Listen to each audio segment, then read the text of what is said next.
Hi everyone, I'm Vinitha Sunil and you are watching Vinny's Max.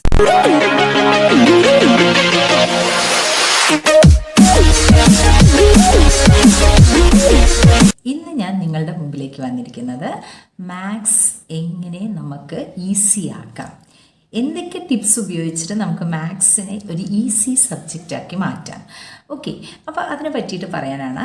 Maths എന്ന് കേൾക്കുമ്പോൾ തന്നെ ആ സബ്ജക്റ്റിനോടുള്ള ഒരു പേടിയോ അല്ലെങ്കിൽ ഒരു ആത്മവിശ്വാസക്കുറവോ ഇതൊക്കെയാണ് മിക്ക കുട്ടികളുടെയും ഒരു അവസ്ഥ, അല്ലേ? ശരിക്കും പറയുകയാണെങ്കിൽ പല കുട്ടികളുടെയും എനിമി തന്നെ എന്ന് നമുക്ക് പറയാൻ പറ്റും മാത്സിനെ പറ്റി പറയുകയാണെങ്കിൽ.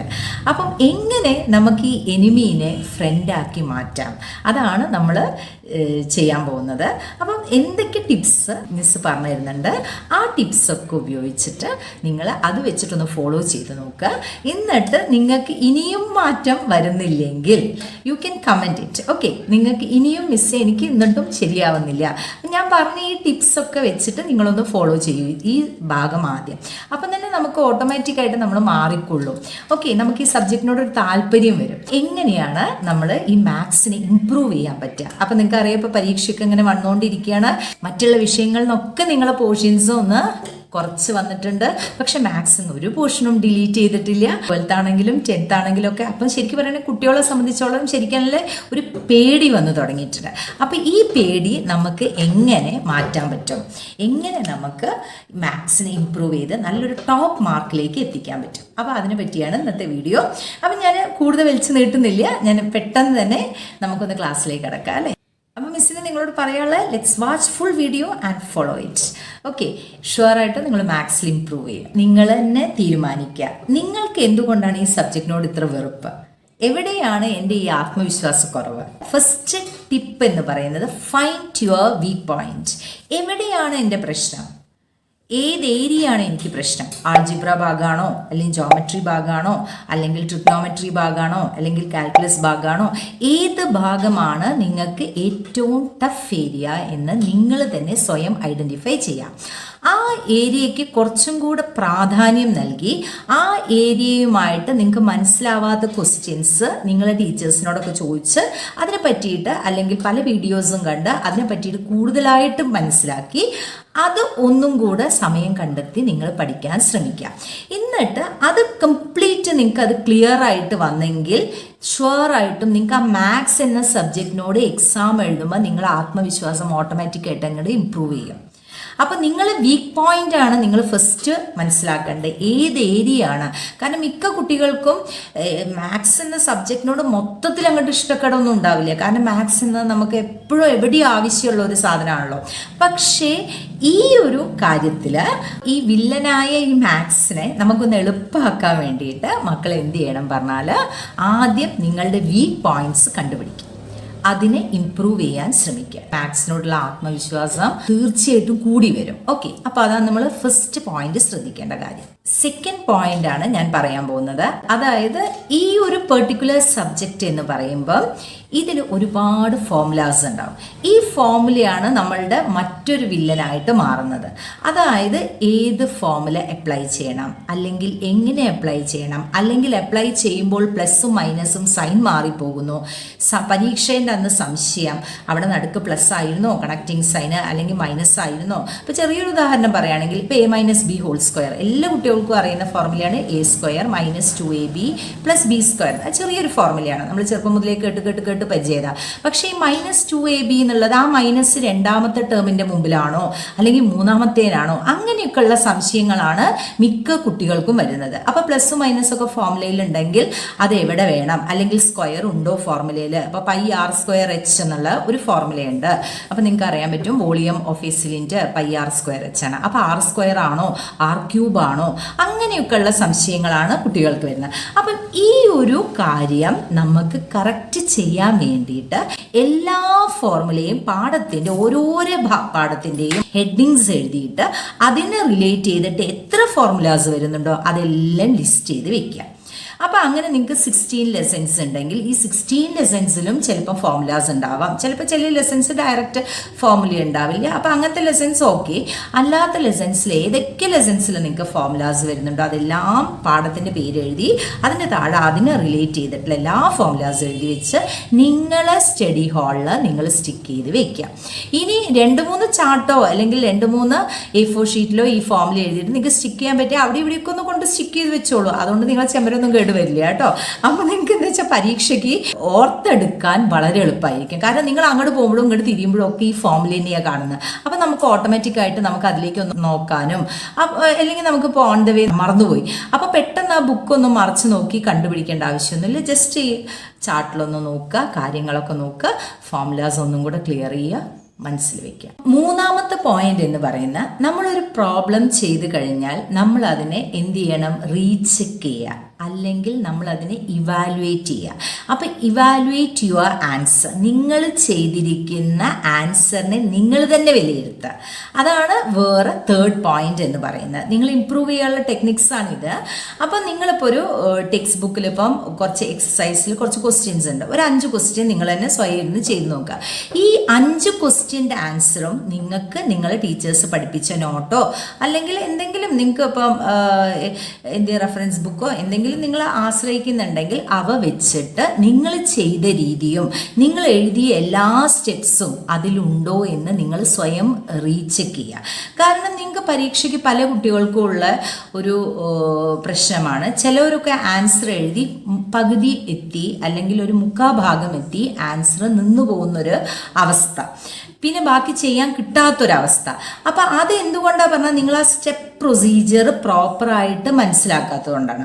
അപ്പം നിങ്ങൾ തന്നെ എഴുതി നോക്കിയെങ്കിൽ നിങ്ങൾക്ക് എവിടേക്ക് നിങ്ങളുടെ ലൈൻസ് വിട്ടു, അതുകൊണ്ടാണല്ലോ നിങ്ങൾക്ക് ആ തുടർന്നുള്ള ഭാഗങ്ങൾ കംപ്ലീറ്റ് ചെയ്യാൻ പറ്റാത്തത്. ഇതെല്ലാം നമ്മൾ സ്വയം വിലയിരുത്തി നിങ്ങൾ പ്രോബ്ലം ചെയ്ത് നിങ്ങൾ തന്നെ റീചെക്ക് ചെയ്തിട്ട് നിങ്ങൾ തന്നെ നിങ്ങൾ ചെയ്തതിനെ വിലയിരുത്താൻ ശ്രമിക്കുക. അപ്പം അങ്ങനെ പഠിച്ചാൽ തന്നെ നമ്മൾ ഓട്ടോമാറ്റിക്കായിട്ട് ഈ സബ്ജക്റ്റിനോടുള്ള താല്പര്യം വർദ്ധിക്കും. ഓക്കെ, 4ാമത്തെ പോയിന്റാണ് തറോ പ്രാക്ടീസ് എന്ന് പറയുന്നത്. അപ്പം എങ്ങനെ നിങ്ങൾക്ക് ഈ പ്രാക്ടീസിലൂടെ മാത്സിനെ ഇമ്പ്രൂവ് ചെയ്യാൻ പറ്റും? അതായത് നിരന്തരമായിട്ട് നിങ്ങൾ ചുരുങ്ങിയത് 1 മണിക്കൂറെങ്കിലും സമയം, ചുരുങ്ങിയത് അതിന് കൂടുതൽ എടുക്കാൻ പറ്റുന്നവരെടുക്കുക, അല്ലെങ്കിൽ 1 മണിക്കൂർ മതി. 1 മണിക്കൂറെങ്കിലും ആ പെർട്ടിക്കുലർ സബ്ജക്റ്റിൽ ഇപ്പം 5 പ്രോബ്ലമാണ് ടീച്ചർ അന്ന് ആ ക്ലാസ്സിൽ പഠിപ്പിച്ചതെങ്കിൽ ആ 5 പ്രോബ്ലം ഒന്ന് വീട്ടിൽ നിന്ന് ജസ്റ്റ് ഒന്ന് എഴുതി നോക്കുക. നമ്മൾ എന്തെങ്കിലും ക്ലാസ് കേട്ട് ഓർമ്മ ഉണ്ടാവുമല്ലോ, അല്ലെങ്കിൽ ജസ്റ്റ് ഒന്ന് പഠിച്ചതിന് ശേഷം അതൊന്ന് എഴുതി നോക്കുക. അത് അങ്ങനെ ഡെയിലി നിങ്ങൾ പ്രാക്ടീസ് ചെയ്തിട്ടുണ്ടെങ്കിൽ തീർച്ചയായിട്ടും നിങ്ങൾ ഈ സബ്ജക്റ്റിൽ ഓട്ടോമാറ്റിക്കായിട്ട്, അത് വേറെ ആൾ നിങ്ങളെ കൊണ്ട് ഇമ്പ്രൂവ് ചെയ്യിക്കുമെന്നല്ല, നിങ്ങൾ പതിയെ പതിയെ മെല്ലെ ഇതിലേക്ക് അങ്ങോട്ട് ഈ മാത്സ് എന്ന സബ്ജക്റ്റിനെ നിങ്ങൾ സ്നേഹിച്ച് നിങ്ങൾ അതിൽ ഇമ്പ്രൂവ് ചെയ്യും എന്നതിൽ 100% ഷുവറാണ്. അപ്പം നിരന്തരമായിട്ടുള്ള പ്രാക്ടീസാണ് ഫസ്റ്റ് വേണ്ടത്.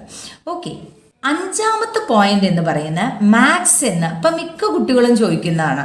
ഇപ്പം സൈൻ തീറ്റ അല്ലെങ്കിൽ കോസ് തീറ്റ മിക്ക കുട്ടികളും ചോദിക്കുന്ന മിസ് ഈ ട്രിഗ്നോമെട്രി എന്നുള്ള ഭാഗമൊക്കെ ഞങ്ങൾ എന്തിനാണ് പഠിക്കുന്നത്? സൈന്, കോസ്, ടാൻ എന്നൊക്കെ ഇതൊക്കെ നമ്മൾ നിത്യജീവിതത്തിലുണ്ടോ? അല്ലെങ്കിൽ ഇപ്പം നിങ്ങൾ ആൾജിബ്ര എടുക്കുകയാണെങ്കിൽ അതിൽ ഇക്വേഷൻസ്, പോളിനോമിയൽസ് ഈ ഭാഗങ്ങളൊക്കെ നമുക്ക് ജീവിതത്തിൽ ഉപയോഗിക്കാനുണ്ടോ? അപ്പം ഞാൻ പറയും ഉണ്ടോ എന്ന് ചോദിച്ചാൽ നമ്മൾ പെട്ടെന്ന് നമുക്ക് കാണുമ്പോൾ നമുക്ക് തോന്നില്ല, പക്ഷെ മിക്ക പ്രോബ്ലത്തിലും അത് ലൈഫായിട്ട് റിലേറ്റഡ് ആണ്.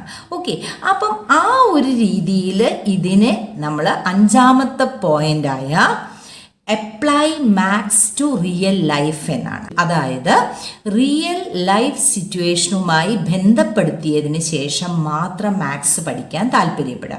അപ്പോൾ ഫോർ എക്സാമ്പിൾ ഞാൻ പറഞ്ഞുതരാം. അപ്പോൾ ഒന്നും വേണ്ട, നിങ്ങളൊരു ഗ്ലാസ് വെള്ളം എടുത്തെങ്കിൽ നിങ്ങൾ എടുത്തിരിക്കുന്ന എന്താ ഗ്ലാസ്സിലാണല്ലോ. ഈ ഗ്ലാസ് ഏകദേശം എന്തിൻ്റെ ഷേപ്പാണ് നിങ്ങൾക്ക് എന്തായിട്ടാണ് പെട്ടെന്ന് തോന്നുക? ഒരു സിലിണ്ടറൽ ഷേപ്പ് അല്ലേ? അടിവശം നോക്കണ്ട, നമുക്ക് അടിവശം കവറില്ലാത്ത ഒരു ഭാഗമാണ് എന്ന് നോക്കാം. അപ്പം നിങ്ങൾക്ക് ഒരു സിലിണ്ടറിൻ്റെ ഷേപ്പ് കിട്ടി. അല്ലെങ്കിൽ ഒരു പെണ്ണെടുക്കുമ്പോഴും നമുക്ക് എന്താ തോന്നുന്നത്? ഇതൊരു സിലിണ്ടർ ഷേപ്പ് അല്ലേ? ഇനി പെണ്ണൊന്ന് ഊരി നോക്കി, അപ്പോൾ ഇത് നമുക്ക് എന്താ ഏകദേശം വേണമെങ്കിൽ നമുക്കൊരു പൈപ്പ് എന്ന ഇതിനോട് താരതമ്യം ചെയ്യാം. അടിവശവും മുൾവശവും ഊരി കളഞ്ഞിട്ടുണ്ടെങ്കിൽ ഒരു പൈപ്പ് എന്ന ഭാഗം കൊണ്ട്.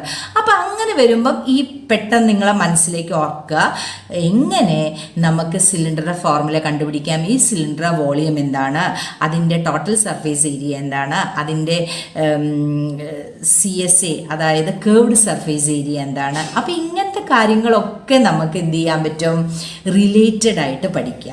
അപ്പോൾ അങ്ങനെ ലൈഫായിട്ട് ബന്ധപ്പെടുത്തി നിങ്ങൾ പഠിക്കുക. ഇപ്പോൾ ഒന്നും വേണ്ട, നിങ്ങൾ റൂമിൽ കയറുമ്പോൾ നമുക്ക് മനസ്സിലായി ദിസ് ഇസ് എ ക്യൂബോയിഡ്, ഇതൊരു ക്യൂബോയിഡാണ്. അപ്പോൾ ഈ ക്യൂബോയിഡിൻ്റെ വോളിയം കാണാൻ നമ്മൾ എന്ത് ചെയ്യണം, അപ്പോൾ ഇങ്ങനെയൊക്കെ നമ്മൾ റിലേറ്റ് ചെയ്ത്, അല്ലെങ്കിൽ ഈ റൂമിൽ പെയിൻ്റ് അടിക്കാൻ എത്ര പെയിൻറ്റ് വേണം, അപ്പോൾ പെയിൻ്റ് അടിക്കണമെങ്കിൽ അതിൻ്റെ സർഫേസ് ഏരിയ ആണല്ലോ, ടോട്ടൽ സർഫേസ് ഏരിയ വേണോ, അതോ അല്ലെങ്കിൽ ലാറ്ററൽ സർഫേസ് ഏരിയ മാത്രം മതിയോ, കാരണം മുകളിൽ റൂഫായിരിക്കും, താഴെ നിലമായിരിക്കും. അപ്പോൾ ഇങ്ങനെയൊക്കെ നമ്മൾ ലൈഫിനോട് റിലേറ്റ് ചെയ്തിട്ട് മാത്സിനെ പഠിക്കാൻ ശ്രമിക്കുക.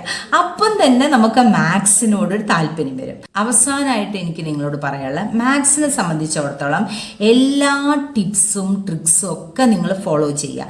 കാരണം നിങ്ങൾക്ക് പരീക്ഷയ്ക്ക് എളുപ്പമായിട്ട് ഏതൊക്കെ രീതിയിൽ നിങ്ങൾക്ക് കാൽക്കുലേഷൻ ചെയ്യാൻ പറ്റും ആ രീതിയിൽ മാത്രം കാൽക്കുലേഷൻ ചെയ്യാൻ ശ്രമിക്കുക. കാരണം നമ്മൾ ചെറിയ ക്ലാസ്സിൽ ഇപ്പം മൾട്ടിപ്ലിക്കേഷൻ ആയാലും ഡിവിഷൻ ആയാലും ഒക്കെ ഒരു ടീച്ചർ പഠിപ്പിച്ചു തന്ന ഒരു രീതിയുണ്ട്.